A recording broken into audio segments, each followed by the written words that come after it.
जीना होगा मरना होगा। हमारा सिंध हुकूमत से सिर्फ इतना सा मुतालबा है कि जब गवर्नमेंट ने पंजाब और KPK में हेल्थ प्रोफेशनल अलाउंस अलाउ किया था तो बलूचिस्तान और सिंध गवर्नमेंट ने इसको रोक दिया था।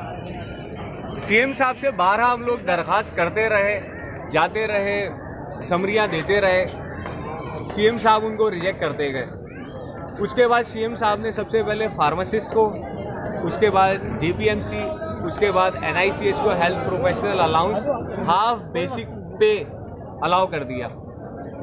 हम लोग CM साहब से, सिंध हुकूमत से, महकमा सेहत से मुतालबा करते हैं, उनसे सवाल भी करते हैं कि सर जिस तरह NICH और जिना में काम होता है हम लोग भी उसी तरह काम करते हैं। सिंध और कराची की आवाम जिना और सिविल वालों से अलग नहीं है।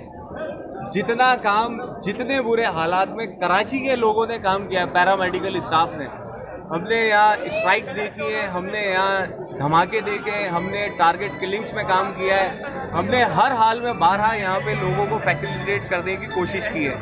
हम गवर्नमेंट से मुतालबा करते हैं कि NICH और JPMC के तर्ज पे हमें भी हेल्थ प्रोफेशनल अलाउंस दिया जाए।